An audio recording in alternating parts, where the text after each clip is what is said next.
I want to call our very, very first speaker for an amazing conversation.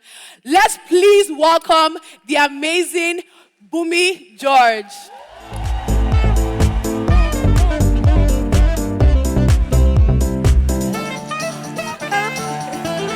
Welcome. How are you doing? I'm so good. See here? Yes, please Perfect. sit here. Please sit here. It is. Good morning. Guys, you say hello. Morning, everyone. How do you feel? Fabulous. How do you feel? For real. Fabulous. I'm at the round table. Yes. I feel fantastic. We're so excited to have you. I'm so excited to be We're here. so excited to have you. I'm curious. I want us to just get really straight into the conversation. Okay. First of all, you have a very, very inspiring, fascinating journey, right? And you talk about it a whole lot, particularly from the point where you started. You said believing in yourself. I remember seeing an interview where you talked about how you said that you were going through a heartbreak, a moment in your life where you did not like your body, you did not like how you looked, Yep. you felt like you don't have any confidence, nothing. And then you said that you heard a voice from God asking you, why are you looking for love in all the wrong places? I want you to just take me back to that, Bunmi. Okay. What you were going through then, what happened? What was the shift, the mindset shift that transformed the way you started thinking about yourself? Let's just start with that. Amazing. Thank you so much for having me, Kamsi. I'm so excited. And excited to be with you guys. Thank you so much. So I'll take you back to the very beginning. Okay. For people who don't know, I have a weight loss journey. I have a story. I started gaining weight rapidly at a very young age. So from my preteens to about 10 years old. Yeah. By the time I was 13, I was 70 kg. By the time I was 16, I was 100 kg. And by the time I was 18, I was 130 kilograms. And that comes with a plethora of different things, physically, emotionally, and even spiritually, right, health-wise. At that point, I was pre-diabetic, I had high blood pressure, and at 18. Okay. And I had what we now know as PCOS. In 2004 and 2005, we didn't really know much about it. Thank God for science and that we can, have things that can help us now. But back in the day, we didn't know what it really was. I would bleed for men in the room. I would have my period. I could have my period for as long as, my longest period was 129 days, non-stop, yes, at that age. Wow. And so I knew that this wasn't right. And they were trying to put me on birth control pills. And I said, why would I go on birth control? I'm just 18 years old, I'm a virgin. Why are we going this route? And so with that, and then we also live in a world who judges you by how you look. And when you're a teenager, you really get your identity from mirrors. And your mirrors at that point would be your parents, your siblings, your relations, your community. Yeah. And and Nigerian community is now... They will be making it worse. You have really put on. They called me also. There was no tire they didn't call me. Michelin, Firestone. No. In fact, my brothers, they were just boys at that point, but they used to have many different nicknames for me, or Tempe, or Senator. You look like a mansion. Are you eating again? And so I started to internalize the words that people would say to me. And I started to think that I was nothing more than how I looked. I had nothing to give. And you look at your classmates, you look at people around you, and they were skinny girls, twigs, right? Yeah. And I'm here, I feel ugly, I have acne. And I'll tell you one story. And I say that story is a story that I don't dislike the woman, but my mom had talked to a lady about me. Yeah. And we went to visit her. It was her 40th birthday. And she rushed out because my mom has spoken so much about me to this lady. I don't know who she was expecting to meet. Maybe Miss World. And the moment I came out of the car, she was like, oh, where's Bunmi? And my mom was like, oh, yeah, this is Bunmi. And then she just stared me from head to toe. And she was like, is this the Bunmi? I was 15 years old. Wow. And I remember being very uncomfortable at that birthday party. I didn't eat. I just wanted to go home. And so I started to form my identity and form my thinking about whether I matter in the world based off of how I look. Yeah, and how people saw you. Yes. And so for me, I had, of course, that brought low self-esteem. Of course. Brought low self-worth because I felt like we live in a world that glamorizes how you look, right? And I felt that my look didn't appeal to, and I was very beautiful, right? Even though I was big, I was a very beautiful woman. And then I was not doing well in school. Did you say that one affected the other? Of course. Yeah. Right? I had got into university, and I got into the best university in Canada, #1, right? You have to be smart to get into that school and stay in. But I was failing, right? I failed my first year, and I'm not ashamed to say it, because amazing things can come from failure. Yeah, of course. My GPA was not 1.9 or 2.0. My GPA was 0.0. Yes, it was 0.0. And here was I, what am I going to do? And so that I started looking for meaning. There has to be something more important, there has to be a unique gifting that I have. There has to be something about me that makes sense, right? And I started to dig. And that was the beginning of an opening into an adventure, is what I would say. So I decided one day, I was 18 years old, I was walking to my registrar's office, and then I decided that I'm going to make a change. Because nobody's going to do this for you, Bunmi. Yeah. And I'm such a bold person, and I have this can-do spirit. And I devised a plan. I said, I'm going to lose weight. I'm going to do this. Was there any breaking points for you, or it was just a decision you woke up one day and just made? So it was the day I was walking up to my registrar's office, and I was panting. I couldn't climb up a flight of stairs without being tired, lethargic, always sleeping, always hungry, eating so much, right? And I would eat to suppress my feelings, right? So there was also that mind-body connection that I then now made. Yes. And I just decided I was going to lose weight, and that was the beginning of my journey. Wow. Yeah. So that's the backstory of how I started. Yeah. And I went on to lose 55 kg in 14 months, an entire person. You can clap for me. You can clap for me. You deserve it. I'm sure there are some people in the room that, are 55 kg or less.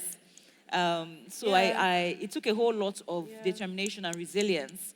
And basically, the journey healed me physically. Yes. But much more than physically, so much more was happening on the outside. What people were seeing as a weight loss transformation was more of like Bunmi coming to be, learning about me. There's so much that a weight loss journey can teach you about yourself, So even though a transformation was happening on the outside, a bigger transformation was going on the inside. Yeah. And that's how I was finding who I was, why I was here, why I'm created.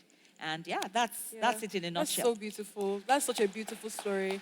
I mean, I want to kind of like unpack that a little bit. You got to that point where you decided that you wanted to lose weight and make that decision for yourself. But some people here, they're like, okay, a weight loss journey. But then that for you really was representative of so many different things. Self-belief, believing that you could actually do something that you probably never even really believed in yourself. So I'm curious to know, after that experience, right, what was that journey of self-awareness like? Because I think that a lot of times we talk about self-awareness, knowing yourself. We talked about trying to understand who you were, but it's not clear for a lot of people. How can I actually go on that journey? Like, how do I get to a point where I'm able to look outside of myself and witness myself and be like, okay, I can actually be more and can do more than what I currently am. So I want you to just talk about that journey a little bit, like even beyond the weight loss, what was happening in your mind? What was happening? What were you doing to honestly unveil this new Bunmi? Okay. And so it's hard for me to talk about my journey without talking about my relationship with God. Yes, because yes, I'm a Jesus girl, and whoop, whoop. I mean, that's what JBums means, right? JBums means Jesus Bunmi. Yeah. If you didn't know, that's what the J stands for. I found out recently, actually. Oh, wow. Yes. And so for me, I would say, weight loss, it was weight loss, but I was learning so much about myself. Where God created every single person with innate skills, innate talents, things that you're predisposed to having based off of, I guess, where you're born, the kind of home you grew up with, your experience, your exposure. Yeah. And so for me, I knew that there was something, but I just didn't know what it was. So the reason why I'm saying this is because when I started my relationship with God, I didn't want a surface relationship. I wanted a relationship that was deep. I wanted a relationship that was fiery. And I wanted an adventure. I wanted to really know who this God was. And as I went on this journey to finding God, that was when I found me. And then it occurred to me that you're looking for yourself. You can look for yourself in different things. Your career, a marriage, a job, a man, a woman, in whatever it is you deem fit. But you're not going to find true purpose and true meaning in anything else other than God. Yeah. And so for me, when I found God, I found me. That's beautiful. So I was not attaching meaning to say, Bunmi is a banker, Bunmi is an engineer, there was nothing on the external that was attaching my worth to. I was then attaching my worth to something bigger than the universe, this being. Yeah. And so for me, I'll tell people to say, you can't find yourself outside of God. That's the truth. You can only find yourself when you found God. And then he can start to unravel the things that he puts on the inside of you. Yeah. And, for you to showcase to your world. So that was my story. My that. story, and it's still my story. I'm uncovering more things about me every day. There are many things that I believe God put in me when he created me. I'm just unlocking now at my age, right? I'm in my mid-30s, and there's some things that I'd never explored when I was in my early 20s. I'm just finding them out now. And that's the beauty about life and becoming and evolving, is you keep finding those things. So for me, I would say, if you are like me, and you have low self-esteem, or you think, what do I really have to bring to the table? You have a lot to bring to the table. There's something I do. I do something called, I call it self-assessment. Self-awareness is one of the most amazing things you can gift yourself as an individual. And so for me, every day or every week, I sit back and I go into myself and I ask myself certain questions. So if I have a conversation with you and I leave feeling a certain way, I'm going to go through that conversation in my head and ask myself, what are some of the things that she said that ruffled my feathers, or that made me feel less than? And then I ask myself, if you said something to me, or maybe you're not, Bunmi, you don't have sense, right? And in passing, we may have joked and laughed about it, but that has sown a seed in my heart. I'm going to go back and ask myself, why did she say you don't have sense? Why did it prick you a certain way? And I'm going to try and dig and see where that's coming from. So for me, I feel like if you can start to pinpoint certain things, you'll be closer to your answers, right? And so for me, I tell young people all the time, you are amazing. I'm still young, but younger people, you are amazing. Don't let anybody talk you down. Don't let anybody insult you and say you can't be anything. Hopefully, I hope I answered the question perfectly. Yes, no, you answered it perfectly. I think, it's so beautiful what you said about when you found out, or you were introduced, or you understood who God was, you found yourself in that understanding, right? And I think that's so beautiful, because a lot of people, and not everyone here obviously is a Christian or a believer, and that's fine, but this is your own journey, and it's very much a very important journey. That's also my own journey, to be very honest, like to the point where you realize that you think that you're trying to find yourself, like with self-awareness, right? But self-awareness, to me, in my own perspective, without God at the center, just ends up leading to a dead end. Because you find that somehow, even your self-awareness, it is still tied or anchored towards something. Yes. You think it's like about yourself, but it's about how people perceive you. It's about it could be ambition. It could even be about, like, at some points, even your own productivity.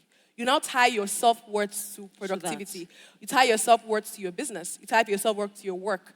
And when that thing goes away, you think you've lost yourself. Exactly. But then when you find yourself and it's outside of anything that the world can give to you, then it's like they can also not take it away from you. Exactly. And I think that is so beautiful. And it's something that, to be very honest, like, I would love for everyone to go on that journey. But this is your journey, and I think that's so beautiful that you shared that. Thank you so much for sharing that. And yes, it's worth a round of applause. Thank you so much. I think also, I wanted to just also ask about Shredder Gang. For people that don't know, Bunmi has a very successful wellness and fitness brand. And I think it's very interesting that, you are a custodian of a brand that came from a place that was such a place of hurt and pain for you. You obviously went through that whole weight loss journey, and it was a journey of finding yourself, finding self-love in your own self and all of that. And at the same time, you now created or formed a community of people to also embrace that. And I think that a lot of times, right, it's very difficult to create or even build from a place of pain. So I'm curious, how did that come about? How did it come about, starting Shredder Gang in that place? What was it about for you? Was it a sense of like you found purpose in almost like, okay, from your own body healing, you felt like you could also find a way to heal other people? What was the whole journey like with Shredder Gang? That's such an impressive question, and it's very dynamic and multi-layered. Because if I'm being very honest, I wouldn't say I had this entire thing figured out from the start. It turned out to be something bigger than me.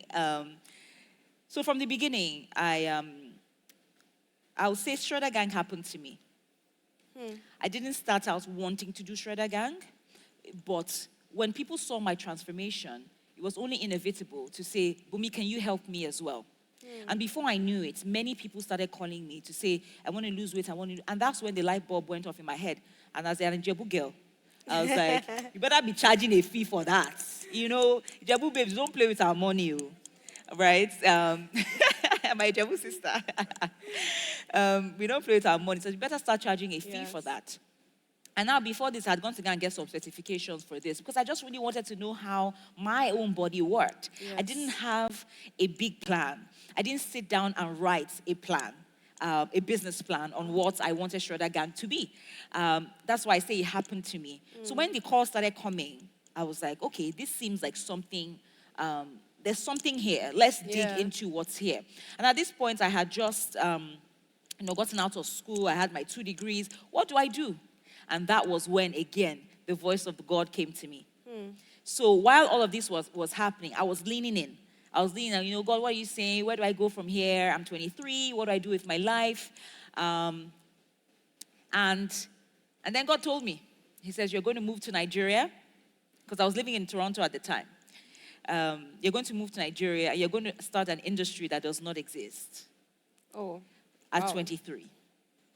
And I was like, wow. And is this what you're going to do? This what you're going to do? This what you're going to do? You see, something that's very unique about my relationship with God, and I hope that other people can dive into this, is relationship with God is bigger than just a God I pray to that is far away. Yes. I was able to download a blueprint before even having a business plan. So what did God see in his mind when he decided that you should do this? So I had written down a few things that God said to me. And I only had $200 in my account. And I decided to move back to Nigeria. I took the bold step to move back to Nigeria. And it was the best decision that I made. So I moved back in 2013. From Canada at the time. From Canada. So, yeah.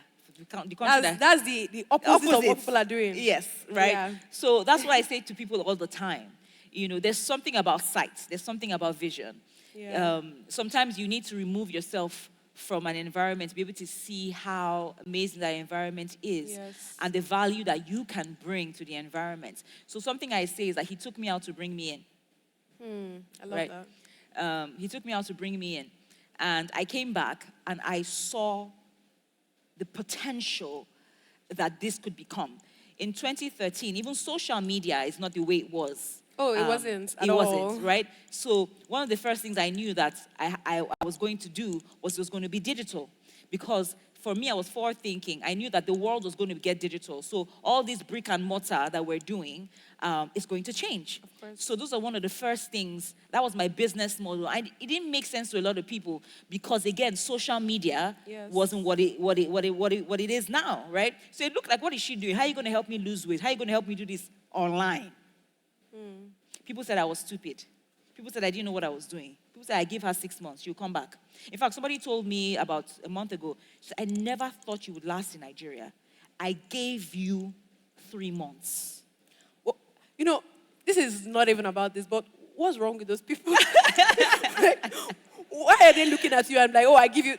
Because I guess because the truth is, It's projection. yes, It's projection. because we've seen that it's hard for people to break in and make it. And I Yes. was so sure Yeah. that this was going to work. Yes. And I damned everybody. Because the blueprint was already in your spirit. Yes, right? I damned everybody and I Yeah. said, watch me.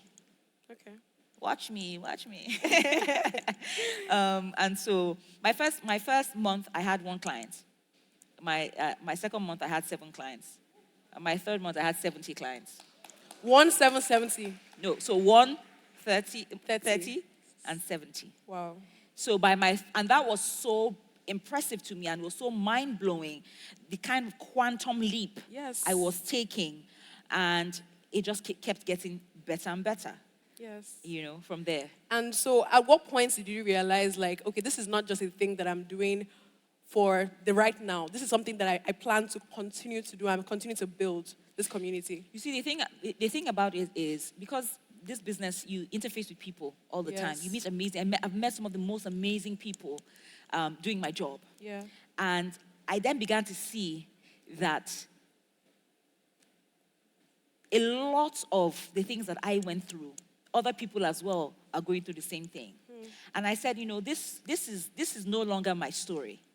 Yeah. This is now our story. Yeah. How can I make this easier For you. for the next woman?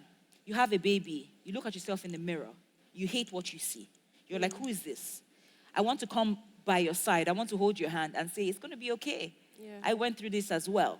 And so this was my mindset. So it became beyond just a business for making money. Yeah. It became, we are almost like therapists. Is Yeah. what I tell, not really, but it's almost like therapists, because when somebody comes to you, they're opening up the Yeah. deepest, darkest parts of their hearts that they don't open up to people. Of And so course. for me, when I started to meet people, I started telling me things about their life and how, the program changed the way they think about themselves. Just the same way it happened for me. Yes. And the way you think about yourself changes how you see the world, how you show up in the world, how well you are a person, how well you perform at your job, how well you perform as a partner, how much you course. perform as a parent, Yes.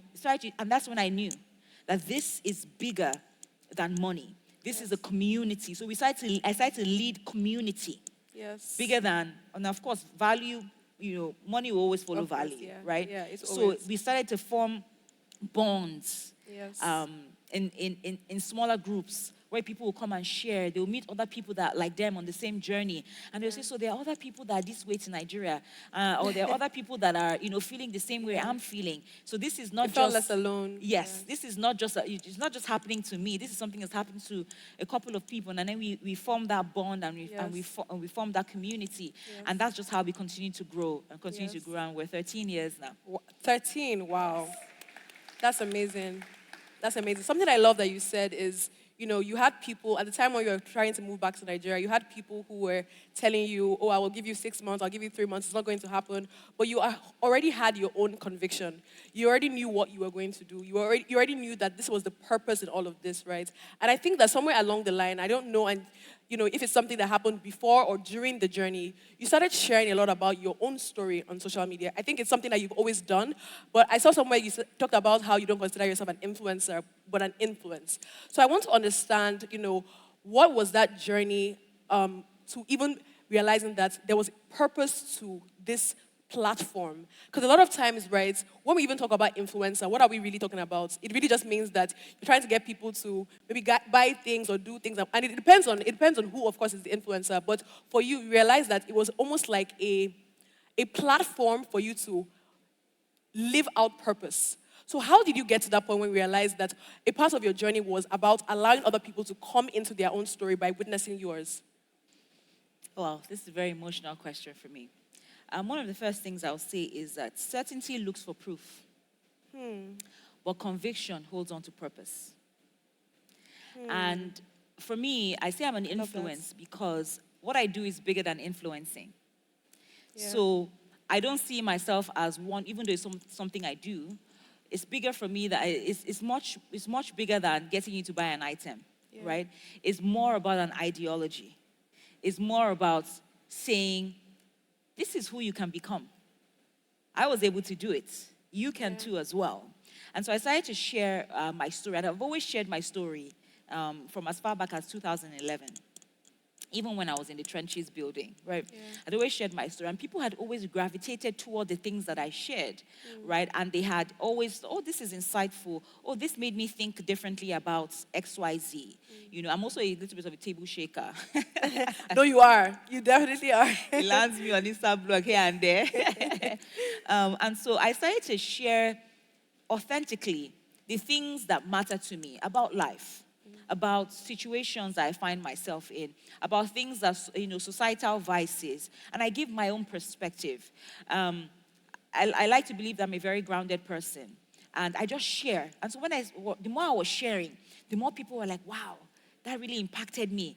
Wow, JBums, I come on your page and I'm sad. And I go through your pictures and I read some of the things that you write. And I leave your page and I feel different. I'm no longer sad. I'm happy. I feel a sense of I can do more. There's more to my life than just being. So to be fair, I don't want to come here and talk as if I've always known. Yeah. I grew into it organically. And the more I was sharing, the more I was seeing that, your life is impacting people. Yeah. And the more I was like, and before I used to share, but I was a very private person.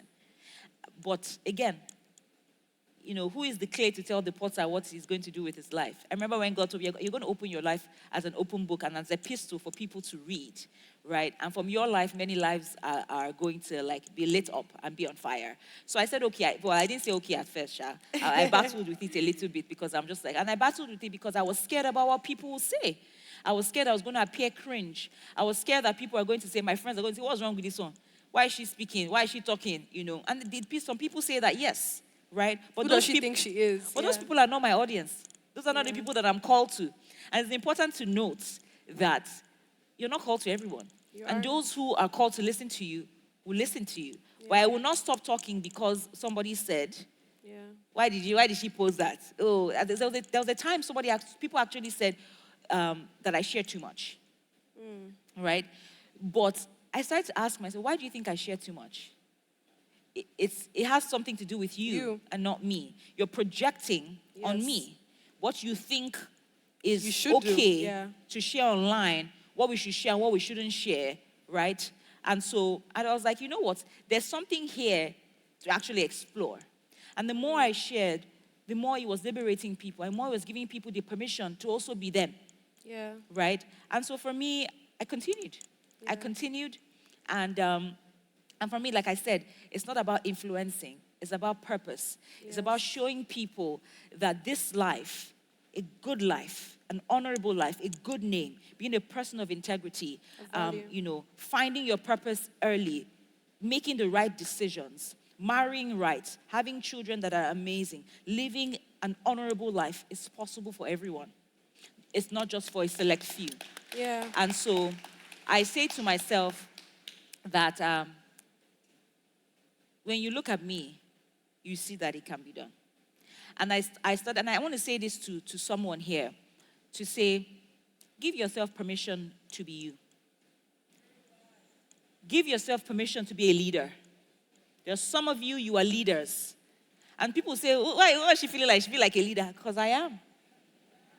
Yeah. Because I am. Yes. And many of you in this room are leaders. And stop letting people say, why are you behaving like a leader? And you say confidently, because I am a leader. I'm not called to follow. I'm called to lead. Wow. And I say that with all humility. Yeah. Thank you so much. That was so beautiful. And I think there's something so healing about what you said about give yourself permission to be you. Because a lot of times, and even our theme for this edition of the Roundtable is we start from enough. And when you hear that, it might sound very, okay, these people are trying to be deep. But when you started sharing, you didn't start trying to put up a performance of your life. Like, okay, let me try to show you that I have it all figured out. Now let me show you how to figure it out. But you allowed yourself to open up your own journey of figuring it out for other people to witness as well, to realize that, as you said, it is possible, that we became a mirror of possibility. And I think a lot of times, like for some of us here, it doesn't have to even be for creating or being a creator or even for a business. We think that our permission has to be given to us. Yes. We think that it is in another person's hands, and they will now tell us that, yes, you have the, but do it. You can do it. But is that what usually happens? What you find that happens actually is that you give that permission to yourself, and then you walk out in that realization of what you have already accepted as yourself, and other people catch up to it. Yes. And that's what you did. You said that this is who I am. This is what I already carry. I'm not trying to be this. No. You know, it's like you have to know who you are because, to be honest, transformation starts from identity. Yes. And so for you, the journey was identity first, then transformation, and then going on that journey. Yes. And I love that you said at the beginning, it was not a yes, I'm going to do it. It was like okay, let's see. And sometimes we don't actually have to give this grand yes. It can just be that, you know what, I know that I'm supposed to do this. Yeses. Let me start. Yes.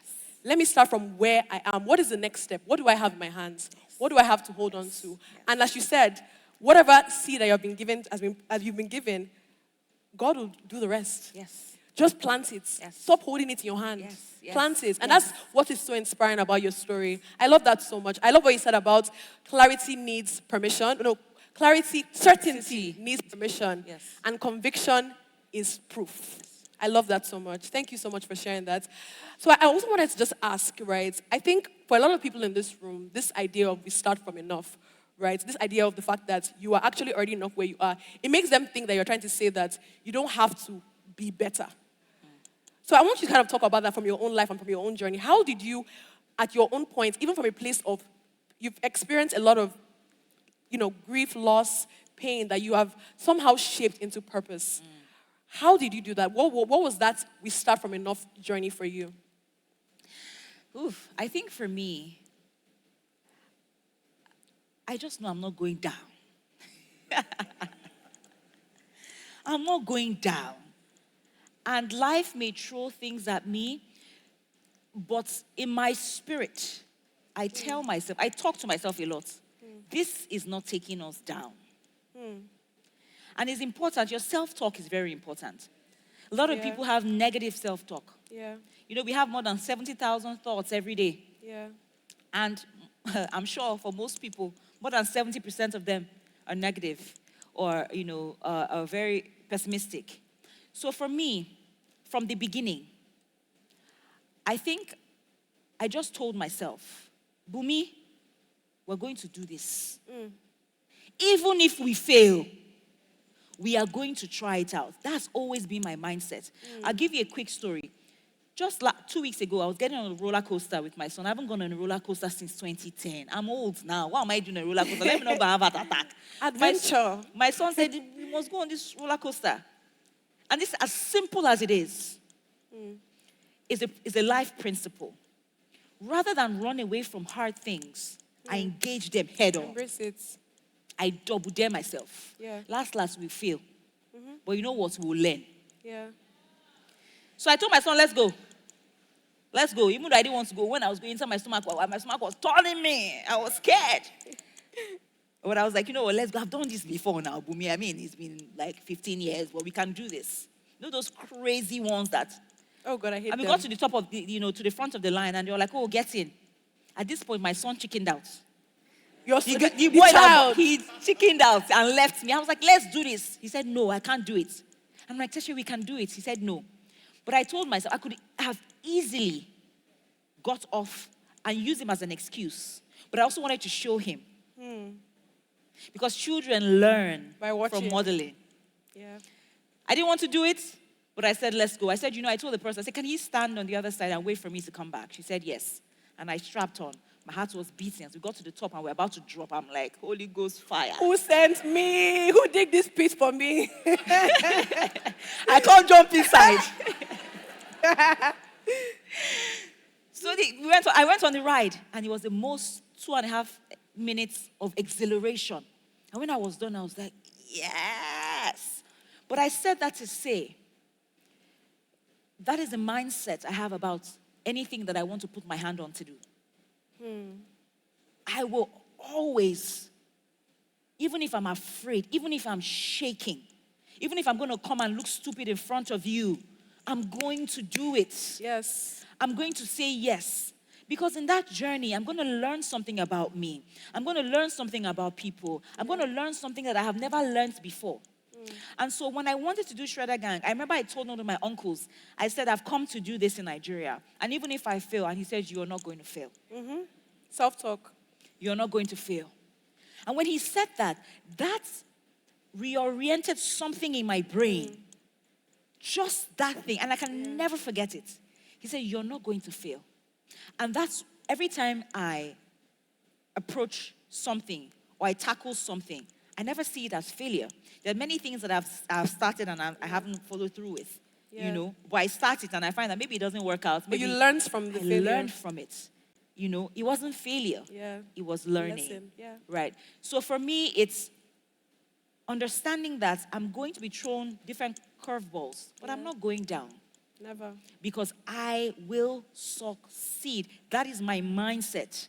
My mindset is always a possibility mindset. Yeah. Even if A does not work, B must work. And if B doesn't work, C is going to work. Yes. We keep at it. We keep going. And another thing, I don't talk down on myself when things don't work out for me.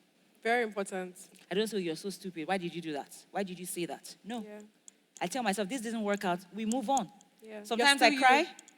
Sometimes I cry, but that doesn't define me. Yeah. I am who I am. My identity is secure. Exactly. I'm not attaching it to whether I get picked for something or whether I get $50 million in my account or whatever, or I miss this opportunity. Another opportunity will present itself. That's a possibility mindset. I love that. Oh my gosh. This is such a beautiful conversation. And I think that, you know, I'm sure a lot of people in the room have questions. I want just to open it up for questions, for live questions in the room.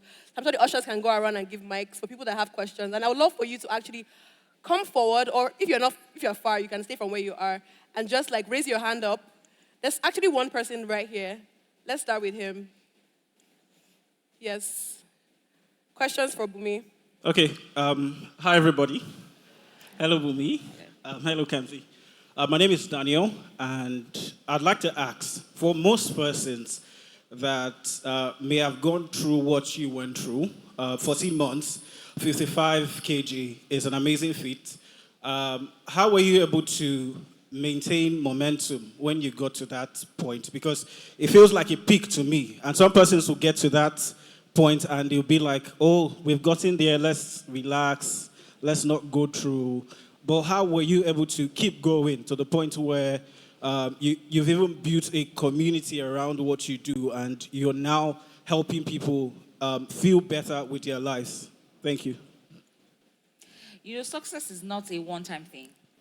It's something that you continue doing on a day-to-day basis. So for me, one of the things I tell people, and this is not to talk down on other people, but losing weight is one thing. Keeping it off is another. But it's, you know, winning once is great. But winning repeatedly is by building systems and structures. So I don't want to win once. I want to continue winning. So for me, I knew from the beginning that for you to maintain this, you have to continually succeed at what you do, right? So for me, it was bigger than just, oh, I lost weight and that's just it. I had this mindset of, we're going to continue succeeding regardless, right? So let me give you an example, practical example. I hope I'm answering your question. Or maybe I didn't understand this question properly. No, you answered this question. So people say, oh, you're always on a diet.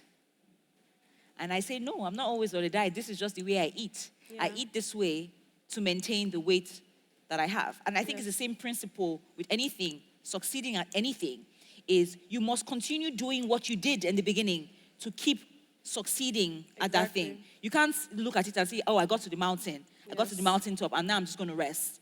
I'm going to allow the things to just, you know, just go. It's going to die, right? You have to keep putting in efforts, you know, every single time. And that happened, and that was what resulted in the community, right? Continue sustaining the success, mine and that of my clients. I hope I answered your question.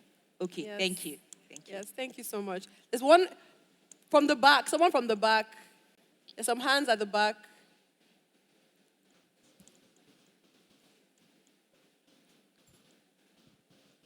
Okay, I'm Miss Ifeanyi Chukwufe Reformer, and I actually came here seeking for answers. So, Before you came down to, can you hear me? Yes. Okay, so before you came down to Nigeria to establish and everything, what did you study? And were you ever confused based on what you studied, trending opportunities around you at the time, and parental and societal and traditional expectations from you? Were you ever confused? And if you were, how did you deal with it? Thank you for that question, Ifoma, if I'm correct. Your name was Ifoma. So I studied clinical psychology. That's my first degree. And I went on to get second degree in dietetics. Now, like I said in the beginning, I did that because I was trying to understand my own body. It's not like I had it all figured out. And so when I decided that this was what I was going to do, because the business model I had, no one had ever seen it before, right? Because it was new. Again, it was digital. The world was not that digital yet. A lot of people said no. But was I confused? I wasn't confused. I wasn't confused at all. I wasn't confused because, remember, I told you I was already on a journey with God, and God had said, and because God had said, I knew that this was going to work out. Now, for all the people, all the naysayers, my father was one of the naysayers. God rest his soul. I mean, when I came to him and I told him, I'm like, this is what I want to do. He was like, he wants to move back to Nigeria. Bunmi, okay, he wants to move back to Nigeria. Okay, that's fantastic. That's fine. Okay. Who has done this before? At least, show us the data. Who has done it? Who has done this work? Who have you seen? Who has done it before? I said nobody. He did like this. Hey. I'm sure it's like, after University of Toronto, you want to go and just gamble with your life? And I said, Daddy, nobody has done it before, but I'm going to do it, and I'm going to show other people how to do it. And he said to me, his exact words, he said, you think you're just going to go to Nigeria, and Nigeria is just going to open his arms like this and say, welcome, my daughter. I said, actually, Daddy, that's what's going to happen. And he was like, oh, my God. Oh, my God. But I was very adamant that this was going to work. So this is what I did. My older brother as well, my guy that believes in me 100% now, in the beginning, he was like, you're stupid. This does not make any sense. You should go and get a job. You should go and do this and that. And I told my dad, I said, you said one day you want me to be the president of Nigeria, right? My father had this goal for me to be the president, ambition to be the president of Nigeria. I don't know where that came from. But I'm like, they all? I think that's like the general ambition. You'll be the first female president of Nigeria. So I said, okay, Daddy, if you want me to be the first female president of Nigeria, I have to do my NYSC. Nobody's going to make me president if I don't have NYSC. He was actually, that's right. I said, okay, give me 1 year. Give me 1 year. I will use that 1 year as my test period. Allow me to go to Nigeria. I will start the business, but I will also do my NYSC. If after 1 year it doesn't work out, I promise you I will come back. And it's just 1 year. Yeah. And he was like, okay, that's smart. Go ahead. Here I am 13 years later. Okay. And I feel like that 1 year was also for you to prove to yourself that you could actually do it. Yes, I love that. So we're going to just take one more question because we're out of time. Ooh, a lot of hands wagging up in the air. You're going to hate me now. Let's take from that side. We haven't taken from that side. One question from this side of the room, please. Sorry, guys. Don't worry. We have other times for questions. Some people in the room there. There's one on that side, yes. Sorry. Hi, my name is Blessing. Listening to the conversation, you have such like a sense of a mindset that is really attractive, and through it all, you pointed it back to God. I want you to unpack like the beginning of your relationship with God just a little bit within the time we have, and how like, there's a way you interact with God and it doesn't affect your mind. How you were able to do that? That's Such an excellent question. I love what she said. She said there's a way you can interact with God that doesn't affect your mind. Yeah. So for me, like I said, I'm going to make this as concise as possible because I can talk about this for 2 hours. Yeah. So let's make this, it's one of the first things you said. just like every young person, I grew up in a Christian home. I'm a normal pastor. But I didn't really have a relationship with God until one day where I was suffering heartbreak. I chopped breakfast, so I chopped breakfast. They served me hot breakfast. And I was really down. I was, again, starting to internalize. He rejected me because I'm fat. Yeah. He rejected me because I'm ugly. He rejected me because I'm not good enough. Yes. And it was then, I'm sure God was like, I'm tired of this rubbish. Tired of this rubbish. And it was this burning bush moment because I heard an audible voice in my home. I can never forget that day. It was the 17th of July, 2007. And that voice said to me, Bunmi, why are you looking for love in the wrong places? Immediately, I fell on my face. There were no songs, soft melody. There was no pastor. There was nothing tugging on my emotions. It was a raw encounter with God. And the only response was I fell to my face. And I said this to him. I said, God, I know this is you. And I said, I don't know how every other day is going to look. This push and pull that we have. Today I come, I take 2 steps, then I take 10 steps back. Yeah. It's going to end. I said this by myself. Yeah. It's ending. I don't know how it's going to end. But I'm locked in. But every day I put my hand in yours. And I want you to transform my life. And I tell you, that was the beginning of the most exhilarating love adventure with God. Love adventure. So you said, how did it affect my mind? You see, there's something that's very important, is the word of God. You cannot be a Christian and not read his word. So for me, as I daily sat with the word, it started to transform my mind. The Bible says, do not be conformed to the standards of this world, but be ye transformed by the renewing of your mind. Yeah. And so as I read the word, it started to renew my mind. The word knows what it does. The Bible says the word of God is sharper than a double-edged sword. Yes. And so by the time I started reading it, it started permeating every part of my being. Allow the word to do what it does. Yeah. When you take malaria medicine, you have malaria. Are you asking the malaria medicine, the chloroquine, or are you going to my brain now? Are you going to my heart?